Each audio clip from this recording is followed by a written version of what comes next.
Are you looking for a fun way to win up to 25 times your money this football and basketball season? Test your skills on Prize Picks, the most exciting way to play daily fantasy sports. Just select two or more players, pick more or less on their projections for a wide variety of stats, and place your entry. It's as easy as that. If you have the skills, you can turn $10 into $250 with just a few taps. Easy gameplay, quick withdrawals, and injury insurance on your picks are what makes Prize Picks the #1 daily fantasy sports app. Ready to test your skills? Join the PrizePicks community of more than 7 million players who have already signed up. Right now, PrizePicks will match your first deposit up to $100. Just visit prizepicks.com/bluewire and use code BLUEWIRE. That's code BLUEWIRE at prizepicks.com/bluewire for a first deposit match of up to $100. PrizePicks, daily fantasy sports made easy.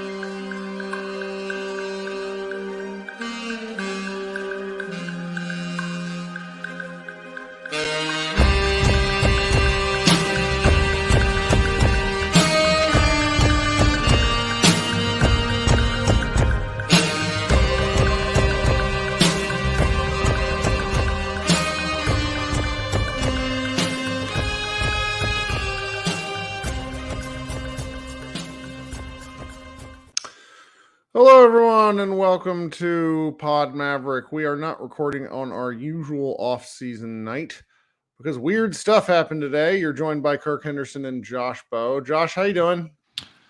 I'm doing okay. We're probably wondering what we were going to talk about between now and the draft. I mean, we would have figured it out anyway, but good old NBA always figures something out in the meantime, doesn't it? It really does.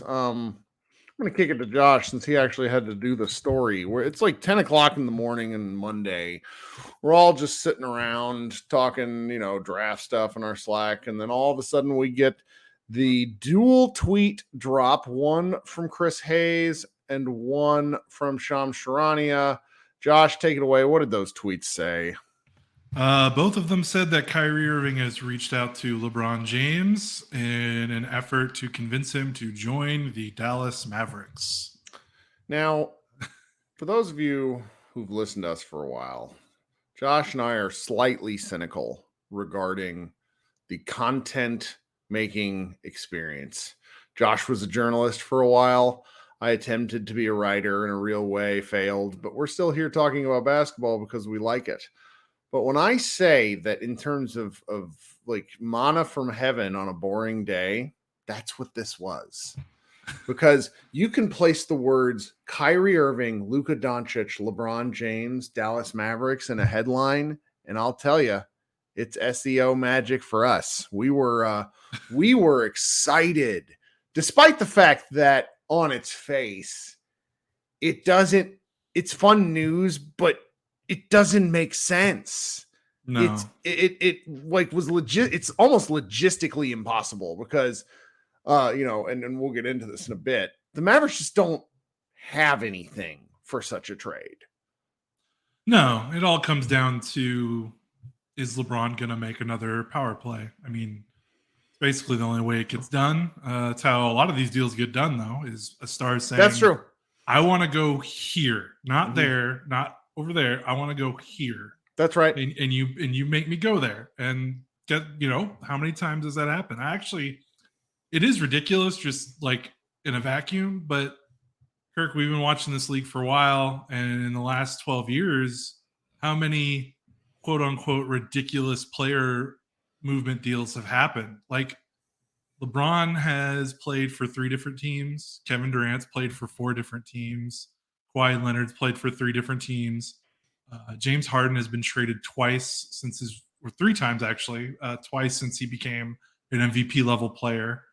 Like at a certain point, like it's still improbable. It's wildly improbable, but like, is it that ridiculous? Like I can believe anything. And like the NBA can tell me anything in regards to player movement. I would believe it. Is there a 3-team trade where Paul George gets traded back to Indiana? I don't know. Sure.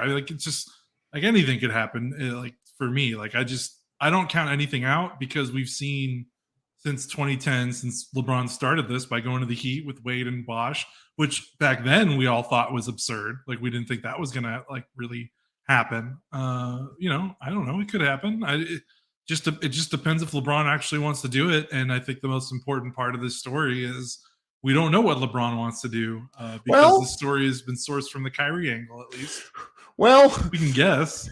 And that's where so I think I want to talk about this in a couple of different ways. Yeah, because there's a lot to talk about it. By the end of it, by the time we're going live, so we're going live at 9:30 p.m. on Monday, June 5th. This story roughly broke 12 hours ago.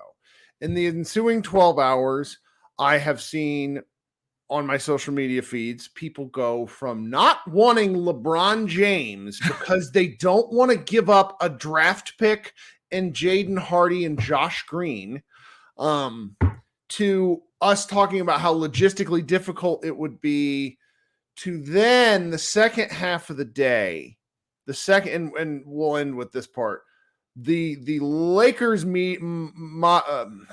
almost called it the Lakers Mafia, but you know what? That's accurate. Fuck it.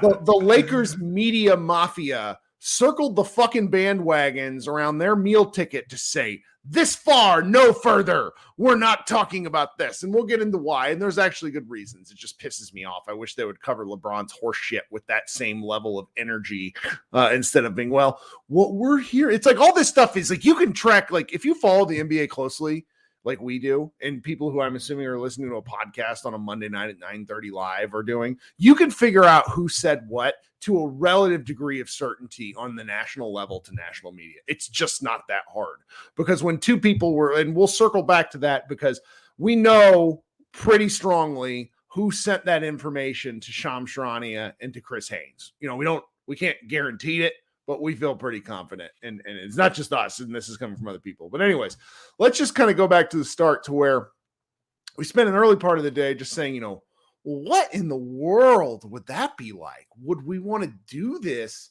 assuming it was realistically possible? And I don't know about you, but my sort of content aspirations aside, which, I mean, just full disclosure, LeBron James coming to the Mavericks would be phenomenal for Josh and I.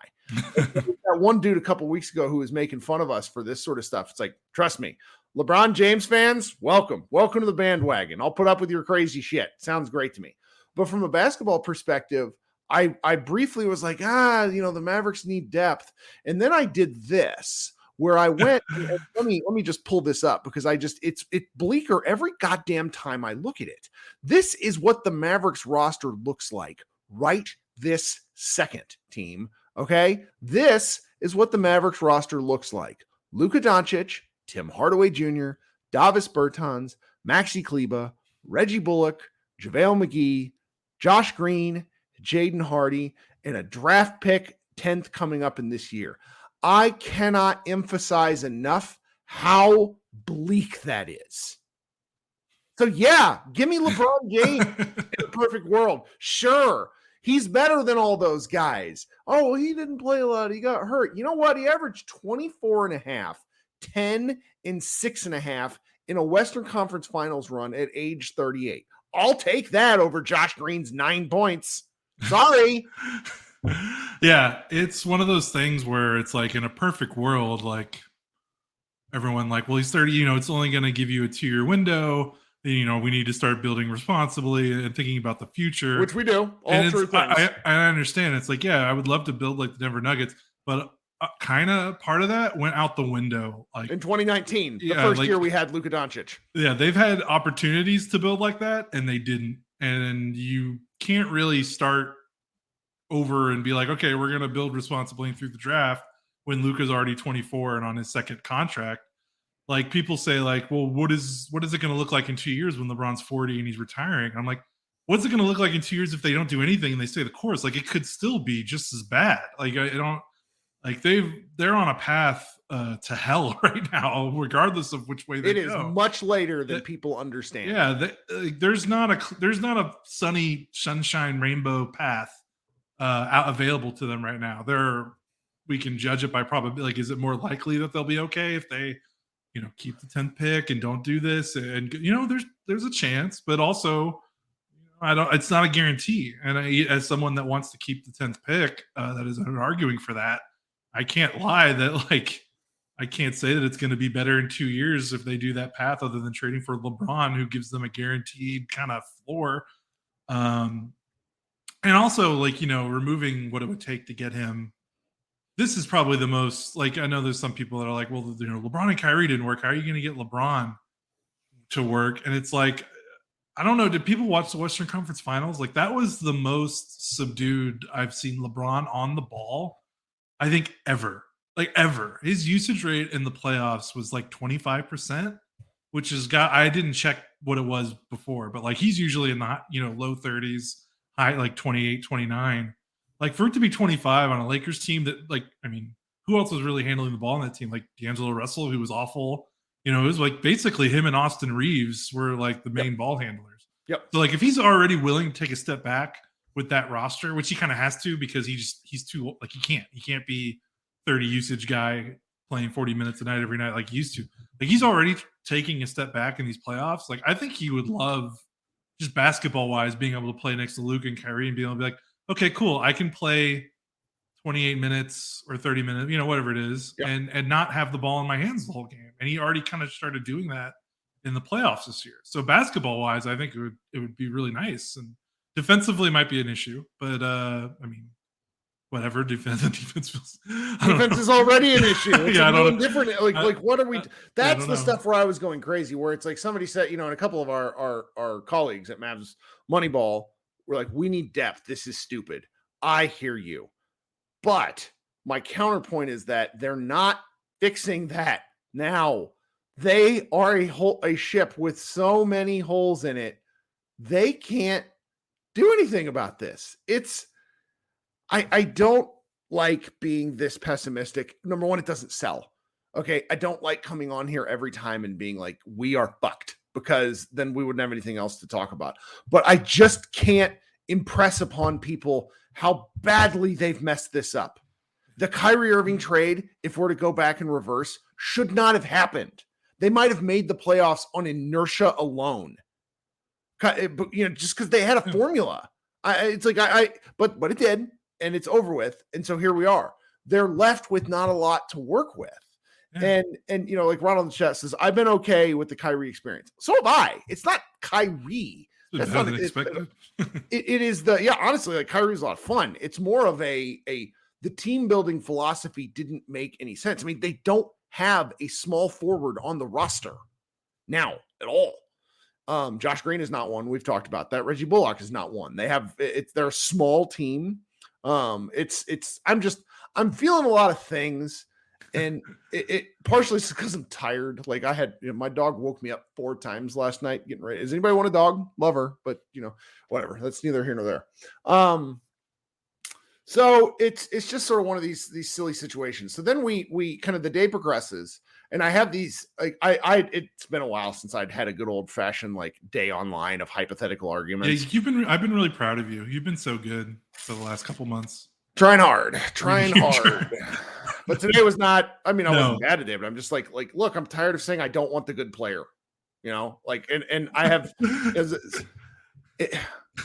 Zach, at the end of the day, it would be the 10th pick and the 2027 first can get you quality depth. It's not like the Mavs need another all-star. I hear you, but they need more than 2 players. They need 4 players. They need 9 players. I'm watching these playoffs, and the Mavericks are a junior high school team, junior varsity team compared to the rest of the varsity guys, only with Luka Doncic. And theoretically, even Kyrie Irving. I mean, the problem that we're in now, guys, is they have to re-sign Kyrie. They have to. And when you re-sign Kyrie and Luka with the way the cap rules that are coming into effect, we are not in a good place. Building out this team is next to impossible. It's impossible. Scott, CBA Mavs, wrote 3,000 words today on the Mavs path forward. It got kind of overshadowed by this LeBron stuff. Yeah, it was great timing. I'm going to have him on. We're going to talk about it. I implore you to go read his post.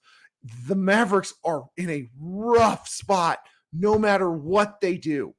No matter what they do. It's really maddening.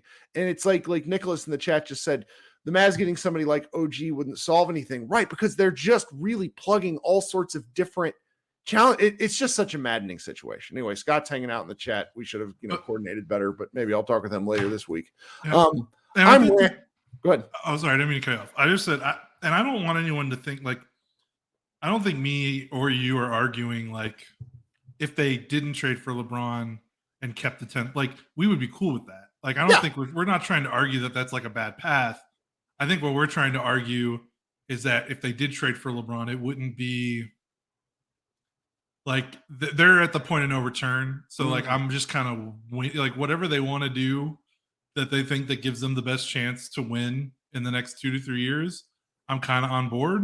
And, trading the 10th pick for DeAndre Ayton compared to like trading everything for like LeBron James, I would rather have LeBron James. Yeah. If we're going to trade the 10th pick, right. I'd rather just trade everything and give me LeBron and then hope some ring chasers will sign for that veterans minimum. And then you go from there. And also like, this isn't going to be what people want to hear, but I've had the fan kind of beaten out of me over the last 10 or so years. Cause when you do media, you're a lot better at it than me, but I'm a sociopath. No, I know, but you've kept your fan heart a lot beating stronger than I have. Like, I think I look at it a lot more detached just because of, I used to do this for real. And then you have actual training. Just changes the way you think about things. So part of me is just like, I don't know, it'd be fun. Like, it'd be fun. Like, even if it didn't work, there's a part of me I think I said this in our roundtable that's going to go up soon, like asking for everyone's on the staff, their reactions to, what would you do? How would you react if LeBron was traded to the Mavericks? And I think I ended with, it could be a disaster, but I would rather watch a giant fireball explosion than a candle wick slowly dying out. Oh yeah. And it's like, if the way this thing ends is by trading for one of the greatest players of all time that's still producing despite his advanced age, like, okay, whatever. Like, if Luka's going to leave after you trade, pull off what would be one of the most remarkable trades in franchise history. Okay. What are you going to do? Like, he's literally Luka's idol. Like, Luka literally plays the way that he plays because of LeBron James. Like, that's why. And so it's like my man Zach in the chat says Luka is guaranteed gone if it failed. No ass. He's guaranteed gone probably now. Right now. Like, look how bad this team is. They're so bad. I feel crazy doing this because I've also said in previous shows, I think you improve marginally, the Mavericks are right back in the playoff hunt because Luka is that good. But the problem is they're on a knife's edge. One mistake, one injury. They are not built for anything other than Luka ball. It's just been such a catastrophic disaster in team building for years. And they keep trying to swing it away with big, basically going for a home run every time instead of singles and doubles. And that's how we got here. And we're driven by the search for better. But when it comes to hiring, the best way to search for a candidate isn't to search at all. Don't search, match with Indeed. If you need to hire, you need Indeed. Indeed is your matching and hiring platform with over 350 million global monthly visitors, according to Indeed data, and a matching engine that helps you find quality candidates fast. Ditch the busy work. Use Indeed for scheduling, screening, and messaging so you can connect with candidates faster. And Indeed doesn't just help you hire faster. 93% of employers agree Indeed delivers the highest quality matches compared to other job sites, according to a recent Indeed survey. One of the things I love about Indeed is it makes hiring all in one place so easy and streamlined so I can spend more time on the rest of my business. Leveraging over 140 million qualifications and preferences every day, Indeed's matching engine is constantly learning from your preferences. So the more you use Indeed, the better it gets. Join more than 3.5 million businesses worldwide that use Indeed to hire great talent fast. And listeners of this show will get a $75 sponsored job credit to get your jobs more visibility at Indeed.com/Blue Wire. Just go to Indeed.com/Blue Wire right now and support our show by saying you heard about Indeed on this podcast. Indeed.com/Blue Wire. Terms and conditions apply. Need to hire? You need Indeed. This episode is brought to you by Starry. When you drink Starry Lemon Lime Soda, every sip is a win. Perfect for game time or anytime. It's a crisp, refreshing lemon lime soda that's caffeine-free and bursting with flavor that makes you go, ah. Starry hits different. Find it in stores or online today. Now that kind of allows us to pivot into the fact that the Mavericks simply do not have anything to do this. Like, there is no realistic trade that works, period. Well, period. The Los Angeles Lakers say no to everything because they can. Right. LeBron makes $50 million. Yeah. If you want to talk about like what is it literally possible? Like it is, like you could THJ, Bertans, it's like THJ, Bertans, Josh Green, Jaden Hardy, salary wise works. So like technically that's a legal trade. Of course, like in a vacuum, like the Christian Wood sign and trade, so the Lakers could have Anthony Davis and Christian Wood, really the twin flowers. Like, and of course, in a and it's been really funny to see Mavs fans be like, "That's too much. You're giving up too much." I'm like, "It's right." LeBron James. That makes me very mad.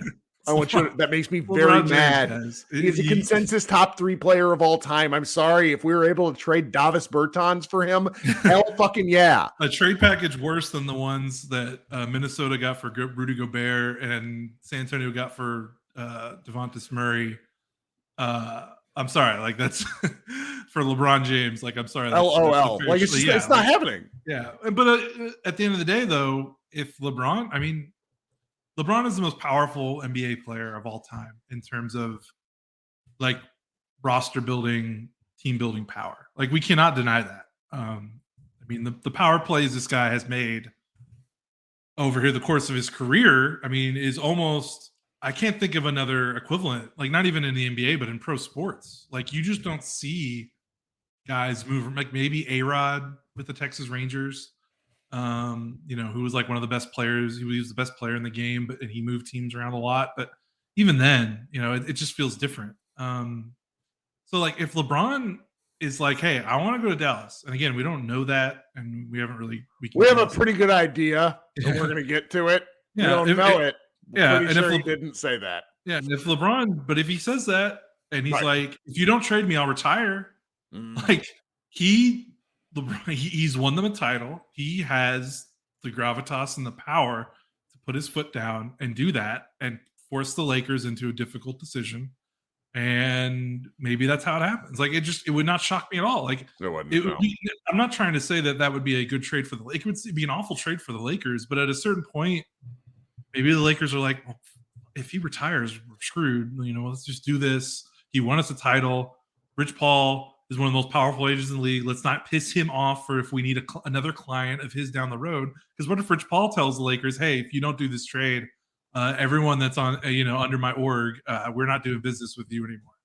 And again, that seems preposterous, but that could happen. So that forces the Lakers into a difficult decision. Again, I'm not trying to say, like, if LeBron were on the market, there are like 25 other teams that would be able to put together a better trade package than the Mavericks. Right. But that's not what this is about. It's about leverage and power, and LeBron has a lot of it, and we can't deny that. Like that's why like people laughing about it and thinking it's ridiculous. Like I get it, but like at the end of the day, I've seen this guy change teams. But like LeBron himself has gone from Cleveland to Miami to Cleveland to like he's already done this. So why wouldn't it happen again? Right.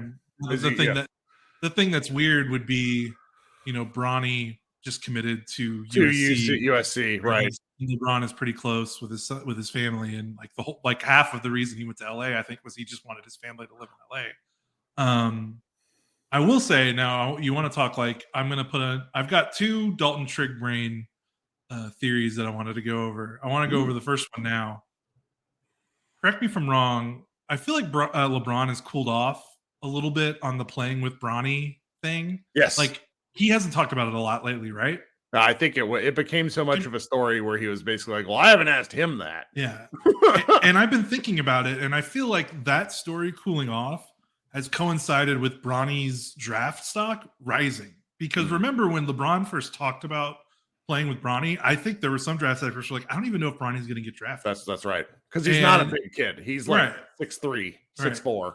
And then you think about it from LeBron, that makes sense because if Bronny is going to be a second round pick or an undrafted free agent, that gives LeBron a lot more sway in like where he wants to play, because he can tell the team, hey, pick up a second rounder here or sign my son with an undrafted free agent. I will play for you. And that's open to like a contender could do that. Yep. And now Bronny is, after his final year in high school, he had a really great year. He's now projected not only to be a draft pick, but I think he's like, and not only a first rounder, there's talk of him being a top 10 pick in the draft he's eligible in, which would I think be next summer, 2024 draft. He could be a top 10 or top 15 pick now. Yeah. Now, think about LeBron. If Bronny is a top 10 or top 15 pick, think about the teams that are picking in the top 10. They're not great teams, and they're not big market teams usually. So, like, if Bronny gets drafted by the Charlotte Hornets, or if he gets drafted by the Oklahoma City Thunder, I think maybe LeBron's desire to play with his son, I wonder if that's cooling off a bit, because now he realizes he can't maybe pick and choose as easily where he wants to play with Bronny. Yep. So I wonder if that has if that is into this factors into this story at all. I wonder if he's cooled off on that idea, then maybe he is warmed up to the idea of, hey, I don't need to finish my career in Los Angeles. Now, if you've gone this far with your and keep in mind, Dalton is one of our former colleagues, we love Dalton. I think I know what your second one is. Go with this one, because this one you're cooking with gas. Is this is the grand Machiavellian scheme? I love this because it's ridiculous, but it sounds believable. So it's a perfect conspiracy. Okay, theory. you talk because I need to look up something, and this is bad. I should have looked it up when we did it.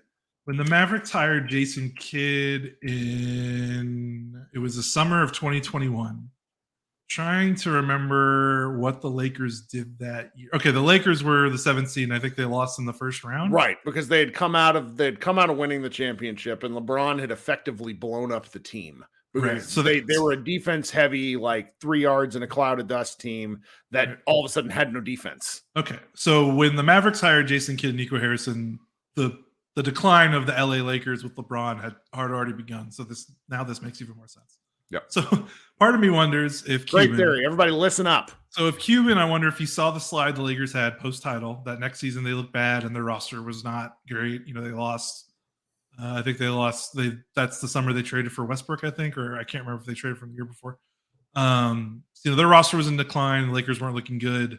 So I wonder if the Mavericks that summer were like, man, LeBron might not be happy. Like this is bad for them. They're downward trajectory.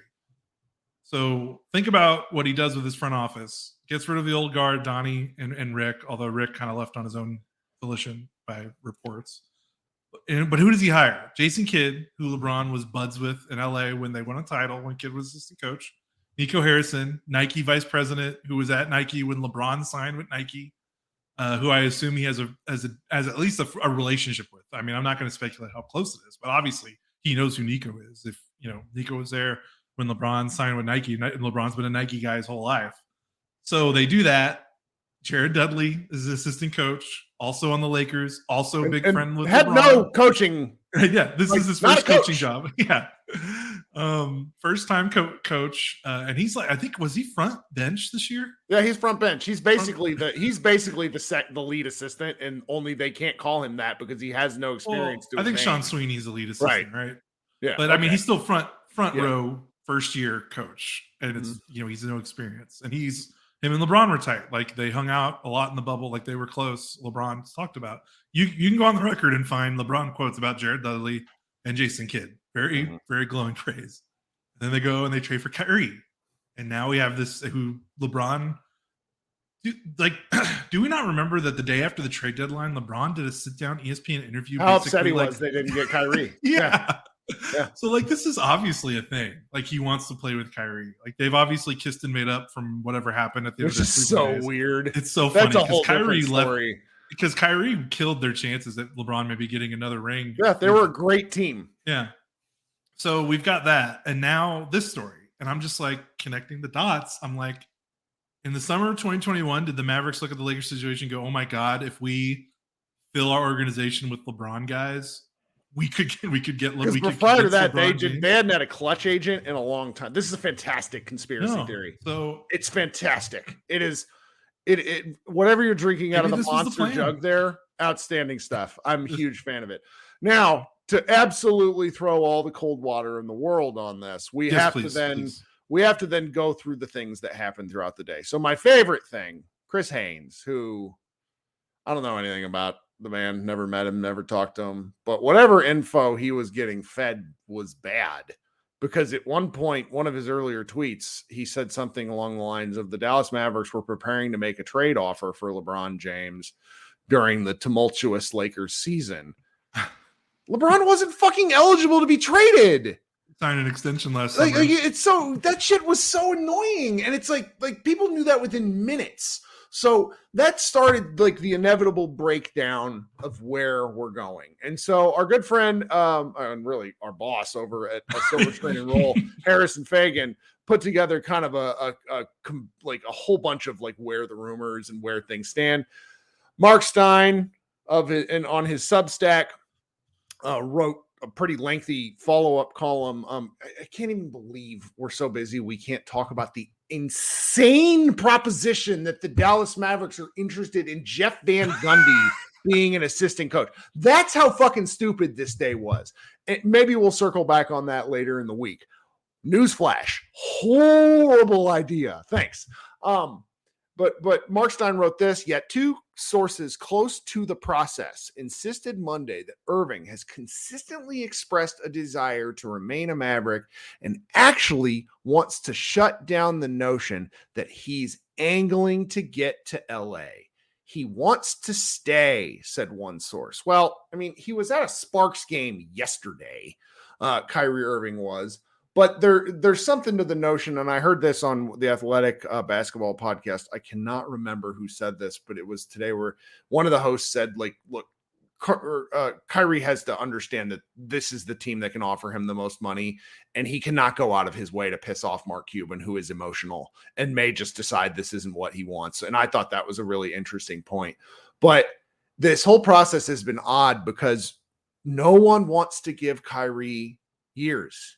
Kyrie needs years. The Mavericks, this is his last big contract. Yeah, there's a standoff going on right now, and the argument can be made that this whole thing was a flare to the Lakers that he's not going anywhere unless they figure out a way to make max money, which I think is probably what this is if we boil it all down. But then, going back to what I said about the Haynes tweet, a little later in the day, Jovan Buha of The Athletic wrote a very well specifically worded story that essentially called his colleague Shams Charania's story bullshit, which is pretty amazing. And then Dave McMenamin of ESPN goes on the Sedano and Cap show, which is an ESPN show. And like, I'm just going to be clear here. I'm sure Dave McMenamin is a wonderful person. I have thought for years that he does LeBron James's PR. Like, he is a LeBron James guy, and that's how it feels. He kind of went nuts on the radio and said, but clearly people who are close to Kyrie Irving want this out there for a reason, and that reason hasn't shown itself quite yet. Goes on, has a whole other paragraph and said, LeBron James had absolutely nothing to do with this story. Sidebar, I need that kind of energy for the LeBron horse shit that happens in a regular season. Would be great, because it would make podcasts like 30 minutes shorter, because that, like, no, it's coming. So I love McMenamin's intensity with that because it helped. So we kind of know. And so McMenamin is alluding to this. It's coming from Kyrie's camp. What does that mean? Well, I'm reading the tea leaves saying it's coming from Kyrie's agent, who is Kyrie Irving's stepmother. Kyrie doesn't have a camp. I mean, he does, but it's not like. No, it's not like LeBron, who has like a production. Like, LeBron owns a production company. Right. So when you factor in the earlier notion that Chris Haynes was basically, I mean, the poor guy had to copy and paste the text and put it into a tweet. We've seen that happen with agents all the time. Like, Adrian Wojnarowski does that, where he's like, such and such of such and such agency. Like, that's not a normal thing. Like, you're copying that from a text message, putting it into a tweet and pressing send. That's how Haynes got. Because, like, Haynes would know that LeBron signed an extension unless you're hurrying and quickly get a scoop out there. This came from somebody on Kyrie's side that forgot he signed an extension and didn't know he was eligible. Yeah, which is fair. I mean, and that's like these guys don't care. Like, you think Kyrie gives a shit about the CBA or the narrative is set. Like he wants to play with LeBron, he's going to try. Like, what is someone going to go to Kyrie and be like, "Well, excuse me, Kyrie, the Mavericks are at the tax apron, and they're not going to be like." He doesn't give a shit about that. He's going to try. He's going to want to try, and like that's how these guys operate. And, yeah, like whatever. Which, like, when you get to go ahead. Oh, I was going to say it's also funny that minimum like vehemently denied it, like the LeBron angle of it. When again, LeBron, the day after the trade deadline, went on ESPN in a sit-down interview and talked about how mad he was that Lakers didn't trade for Kyrie. The night he's eliminated from the playoffs, basically fakes retirement, and no one will call him on his bullshit. Like, you mean to tell me, like, I'm not, and again, like, maybe LeBron didn't, I'm not saying LeBron did have something to do with this, but, like, you don't think, like, you've been talking about LeBron and Kyrie wanting to play together, and as soon as it's LeBron and Kyrie playing together, but not in LA, all of a sudden it's like the most ridiculous story. So that's the part of me that's like, well, you know, like, again, like these guys are covering the league. They know, like, why not? It happens. Crazy things happen.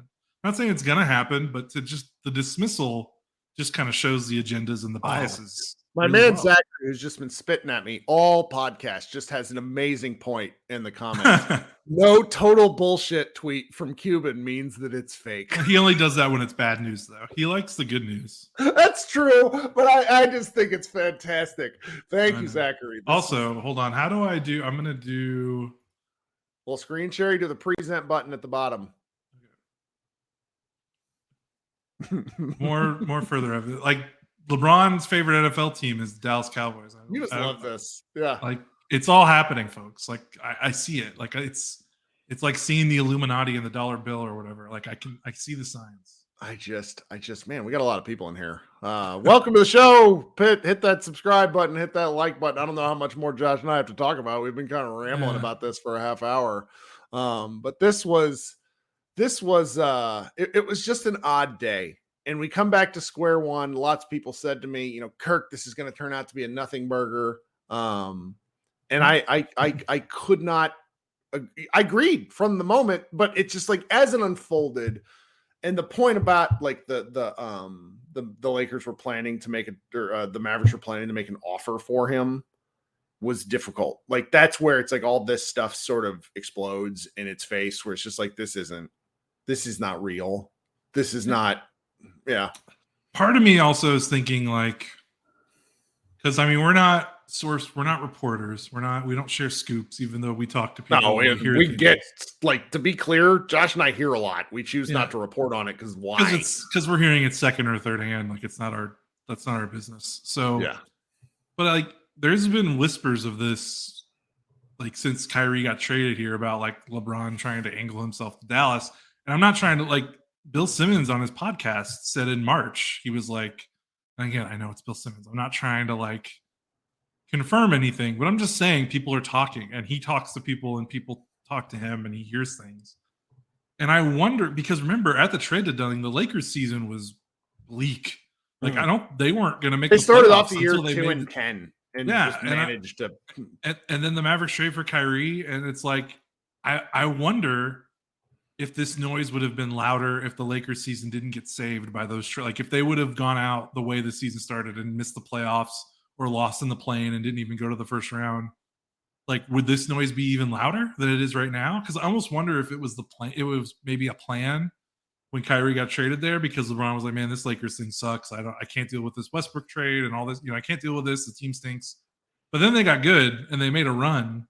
And I feel like that might have quieted things down, because there was absolutely, like, chitter chatter around February and March after Kyrie was traded here that there's like, hey, this has like a 1% chance of happening, but there's, like, I'm hearing stuff that LeBron might want to try to come to Dallas because Kyrie's here. And it's like, I don't know. I wonder if the Western Conference Finals run through some water on this. Like, if they would have not made the playoffs, would we be talking about this earlier? Like, or would we talk about with more intensity? I don't know, but there's still more, like, there's another shoe to drop here. You know, we still, you know, we'll get some clarity probably by the draft, because that's, if this does happen, that's when it's going to happen. Because that's when the Mavericks can trade the 10th pick. So we'll see, but I don't know. The only thing I want to say is it's probably not going to happen. Like it's 99% chance not going to happen, but I don't think it's ridiculous. I've seen too much crazy shit in this league to think that this is ridiculous. I think that's true. Do we just, I think we, okay. Oh, hey, my friend Anthony Irwin, head of the, what the hell's Anthony's show? The Lakers Lounge? I don't know. He can come on and tell us. Hey, Anthony, what the hell's the name of your show? I can't remember. Lakers Lounge, right? It is the Lakers Lounge. I was like commenting below under the Lakers I'm Lounge. sorry. It's been a long day. Anyway, Anthony Irwin used to work with us at SB Nation. Great guy, great podcaster, prolific podcaster. Runs his own show now and is also one of our Blue Wire friends. So how you doing today? You know, just another day in the Lakers off season. Just did I miss anything? Like, no, what I mean, happened? we sort of walked through the story of how it came out, how clear it was early on. Like we discussed like the hypothetical. You heard that because I saw you commenting. And then we kind of hit on how it was pretty clear within about 15 minutes that this was bullshit. But then as the day went on, it was like, well, where is it bullshit from? And I hit a couple of your Laker peer friends where it's like, maybe if we could approach all LeBron stories with the same veracity, we could also have much shorter podcasts because it was just like, this is nonsense. Didn't come from LeBron. Anyway, I'm fired up in that regard, but it's all coming from Kyrie's people because he is leveraged as hell. Like he has the Mavericks should honestly play a game of chicken with him and see what he does if they want to re-sign him. Yeah, it's funny. The Lakers are actually in a similar spot with D'Angelo Russell that the Mavs are in with Kyrie Irving, in that like the Lakers need Russell. They can't just have him walk for nothing because they gave up stuff for him back at the deadline, and they need to keep that cap slot open. So like the Lakers are probably going to wind up overpaying Russell compared to what he would get on the open market. Just like the Mavs, I think, are going to wind up overpaying Kyrie Irving to a much greater tune than the Lakers, but you know, similar story all the same. Kirk, you saw Andor, right? Like you watched Andor. Remember that line? And Josh, nice to see you again, by the way. But remember that line from Andor?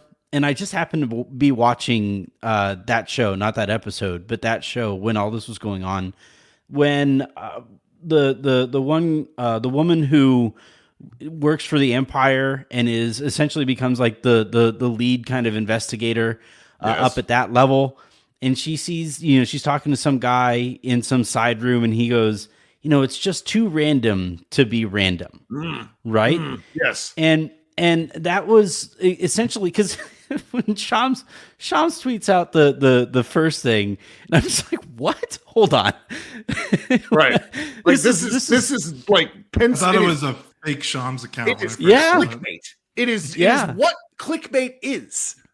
Right. So I see that first. I'm like, that's really weird, but okay, whatever. I guess I have something to talk about on the lowdown tonight. And then Haynes does it. And then, you know, Haynes follows the story. And I also think it's interesting that before McMenamin went on ESPN radio, that ESPN basically sat the story out. They haven't written anything about it. Dave hasn't texted or tweeted or written anything about it. That's important. Yeah, but still, you do have two of the big four. Mark did wind up writing something about it for Substack or whatever, but that was more in relation to Kyrie and the Mavericks. But it was so out there that I was like forced to think, all right, what all might be going on here? And you know, I keep coming back to, is this Kyrie kind of showing his value to the Mavericks as he enters these negotiations? And like, hey, if you sign me to this max, maybe, just maybe, I might convince some friends to come over here. You guys, I really like you. Trust me. Yeah. Look at this cool thing I'm doing. Right, right. So, you know, that was kind of going on. And then you guys, Josh, I really liked your conspiracy theory on the on all of the LeBron and Nike people who have kind of made their way over to Dallas in the last couple of years. Dudley especially is the only person. The Lakers let Alex Caruso walk, and we didn't get a peep out of LeBron. Like, there was no tweet saying like best of luck, nothing like that or whatever. They let Jared Dudley walk in, and LeBron tweeted out about him. Yeah. So that was certainly interesting. And yeah, he was very close with Kid on that staff. wanted Kidd to be the head coach, but the Lakers didn't want to hire him because of actually something we wrote at Silver Screen and Roll. Yeah.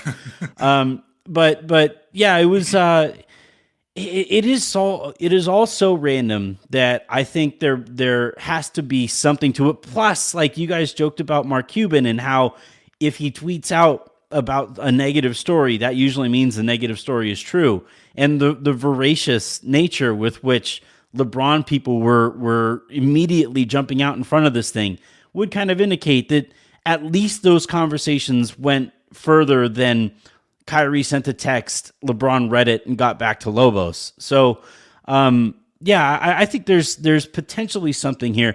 But the central issue in reacting to all of this is Dallas has nothing that the Lakers would want.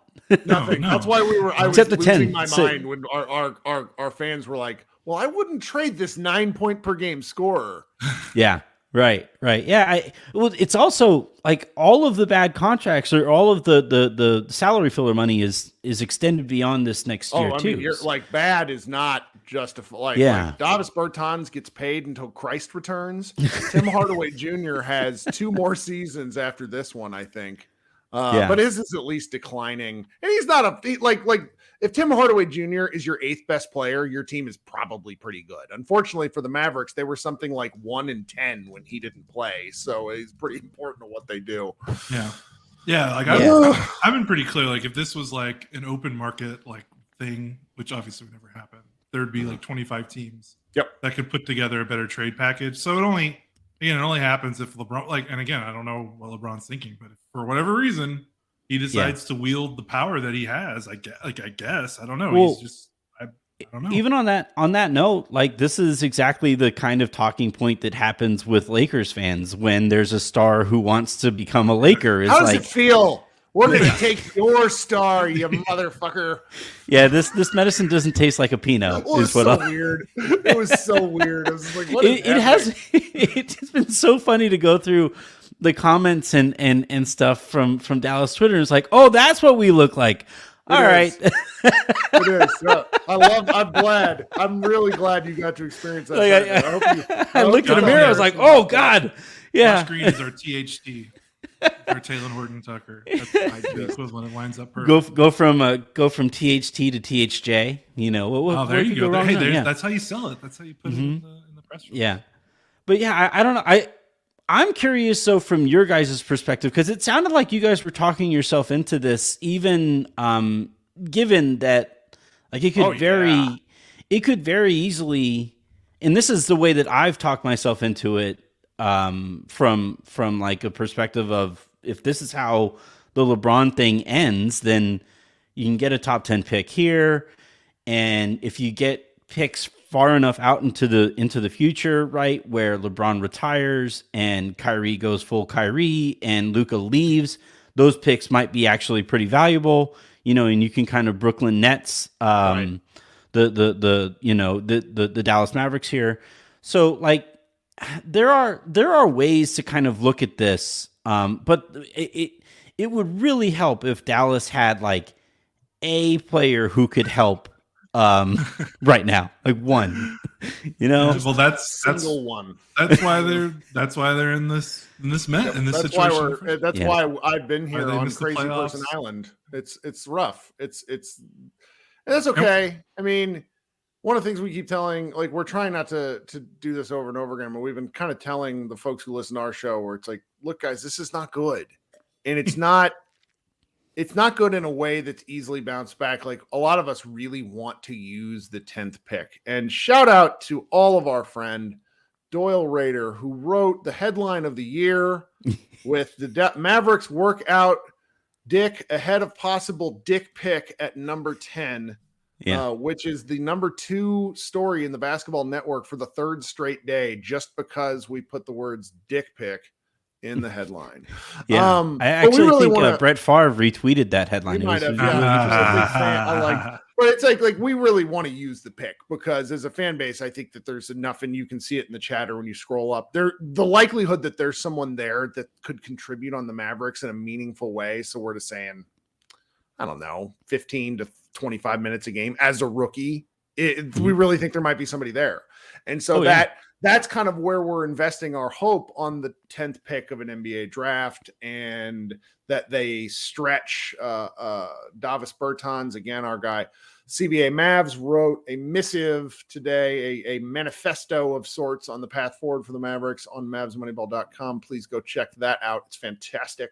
And so it's like, that's where we sort of line up, because it's not that things are awful, because if the Mavericks won 4 more games, maybe we don't have this discussion, because maybe they are a 7th seed or 8th seed and they can bumble along a bit. But it's just what the Kyrie Irving trade exposed was how bad they are on the margins.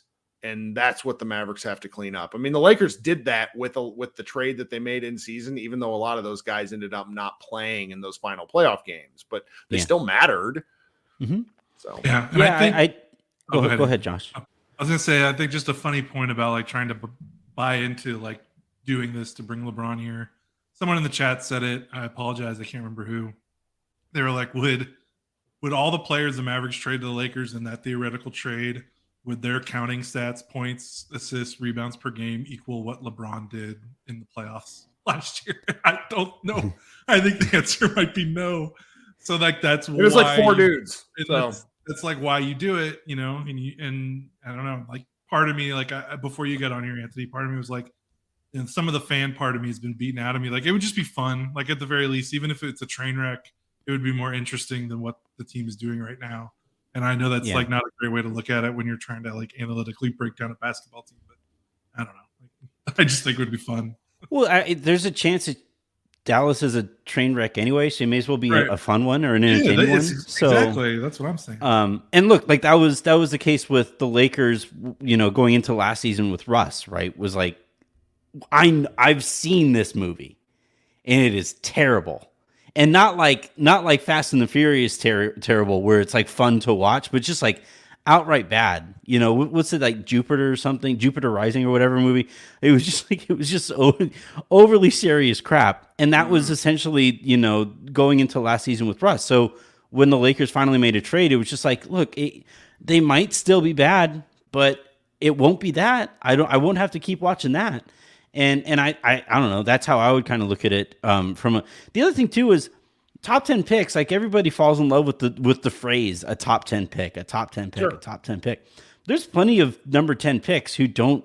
I mean, most haven't, but you got to remember, we've had like 4 good draft picks in 20 years. Like the Mavericks are secretly atrocious at this. There's a non-zero chance that LeBron, at the ripe old age that he's playing at right now, outlasts who the number 10 pick in this year's draft is. Yeah. You know? So I think there's, like I said, it was so random that I couldn't help but think of it a little bit more seriously than I normally would. And, you know, I think there's reason to take every angle of this semi-seriously. You know, is this, by the way, this could very easily be Kyrie saying like, oh yeah, you're thinking about running it back? Fine. Well, let me torch your relationship with LeBron in the process as you choose to do that again. We'll have him sit down with Woj all over again, or whoever it was that he sat down with. Yeah. I just every single aspect of this is stupid and nonsensical and ludicrous, but in the most it's so far-fetched, and we're so early into the offseason. I'm like, well, so we got a question from the chat, and then I think Josh and I want to both go to bed because we're tired and old. But do we think the Lakers have sort of learned their lesson in terms of acquiescing to LeBron wants? Like, they're not interested in signing Kyrie from everything I'm reading. Do you think that's a leverage play, or do you think that's true? Because Kyrie, like, it can't be understated how weird it was with Russell Westbrook on the team, LeBron James giving that interview where he's like, man, I'm just really sad we didn't get Kyrie. Yeah. Have the Lakers learned their lesson? Yes. I think so. I mean, LeBron hasn't learned his lesson. He's terrible. Right. I was going to say those are two very, very different, because it's wild that like LeBron gets an injection of solid role players back into his life and immediately makes the Western Conference Finals. And best defense in the league from that trade on. Yeah. And by the way, like that's a stretch of games where he missed almost a month and D'Angelo Russell was in and out of the rotation. They beat a Memphis team that was missing some guys, right? Brandon Clark and Steven Adams, hugely important to what they do. And Golden State was just a mess, right? They remain a mess. So, like, you beat some teams where there's some disclaimers, some asterisks, if you want to put them there. But you did still win 2 playoff series after going through one of the more hopeless seasons that I can really recall. And you go through all of that, and immediately LeBron, like, turns an eye. He's like, we can go get another star. We saw how that worked last time. Could we try that again? And it's just... It is kind of maddening that we're doing that. We're listening to that song all over again. But I'm sure that because it was amazing. I don't know if you remember this. I'm pretty sure you do. Kyrie went on Instagram and was like, "People need to stop talking about me." Why? Basically did the Regina George. Why are you so obsessed with me? And then please stop talking about me. And then immediately does this. Like he either has zero self-awareness or like perfect self-awareness. There's no in between. But I think the Lakers have, like, to answer your question, I think they have learned their lesson. Like, we saw it. They didn't move both of the picks earlier in the year or heading into the season. And the fact that they made that trade and turned the season around the way that they did, like, this has been an undercovered aspect of the Lakers right now, is that Pelinka kind of sort of won the turf battle. He has convinced Jeannie Buss that he is, kind of the lead voice in that room, and that they've kind of beat back Clutch a little bit, and this is kind of what that looks like. And LeBron tweeting like, maybe it's me, and doing that press conference and stuff, like that's what it looks like when somebody who's used to winning these power struggles loses one. Love it. Well, Anthony, thank you so much for joining us for a few minutes. Hey, thank you guys for having me. You guys do great stuff. I'm happy that we're here at Blue Wire together, and I can't wait to see you guys in Vegas, I think, right? About a month? I'm going. Josh never goes. He talks a good story, and then one day he'll show up, and it'll be. But what'll happen is every time I've gone, the Mavericks have had a horrible team and no person. Josh will go the 1 year they have a cool team and actually get to watch decent basketball. The way it goes. All right. Thanks, Anthony. Talk soon. All right. So I do think we need to laugh real quick about the fact that the Mavericks are considering JVG, Jeff Van Gundy, adding him to the bench. I mean, it all seems like it didn't. The report from Stein did not indicate there was any interest in Jeff Van Gundy having interest in us. But like, what do we do with that? Like, I was just like, of course, the Mavericks were connected to all these head coaches that maybe wanted to be assistants, and one by one, they all went down to other teams. And, that happens. I mean, one of our, a particular Mavs person I talk to every now and again told me, like, why should anyone ever care about assistant coaches? Which, fair point. But I don't know what to do with that. What do you think? Yeah, I don't get riled up by assistant coach news. It was funny that it was kind of mirroring their free agency like path, like being on everyone's list and not signing anyone. So that was like funny, but it doesn't matter. We would have talked about this for 20 minutes had this Kyrie Irving thing not happened. The Van Gundy thing is just silly because he hasn't coached in the NBA for 15 years, and he's done some Team USA coaching. He's like a great coach. He would be a phenomenal college coach if he still cared. But he's 61. He's just like, I'm fine with this. He's got a lucrative ESPN deal. Like, it just seems bizarre to me that it'd be like, okay, I'm going to come back after 15 years and get back on that 82 game grind to be an assistant. Like, that's right. If he really wanted to be a coach, he would be on a top 3 list of every team with a vacancy. Like, so he can pick and choose what he wants to do. Like, it'd be like Jimmy Johnson in the NFL quitting Fox and then like being a defensive coordinator for someone. It's like, what the hell? Like, these guys, like, no, like, he doesn't, why would he do that? There's no logic there.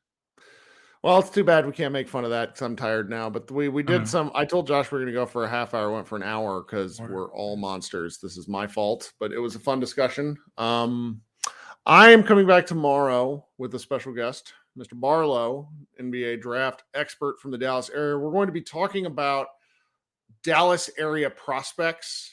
Maybe not so much Mavs and so much as stuff because I'm really interested in the local scene. We'll probably talk some Mavs just because the fact that there's like 2 or 3 guys. I mean, there's Anthony Black and there's Case and Wallace that in theory could be available at 10. But I'm just kind of more interested in the prospects at large and why this area has become a bit of a hotbed. Then on Friday, I'll host the live show if I can. Last Friday, my boss called me like 4 times, and I finally had to answer the phone, so that was neat. Do you got anything else before we get out of here? No, I think that's about it. This was fun. It was. LeBron, Kyrie should recruit more All-NBA players to the Mavericks. Good point. We need We can Luka to keep get out all there this and up. say weird stuff like this. Yeah, So, there we go. oh yeah, Keontae George. That's another good one, Nathan. Thank you. But please tune in tomorrow. It's going to be at 7:00 local time, going live. And then these things will be up on your podcast feed. Please remember to like and subscribe to the pod to get notified when we go live by clicking that bell. Thanks so much for hanging out. This has been Kirk and Josh of Pod Maverick. Thanks so much, and go Mavs.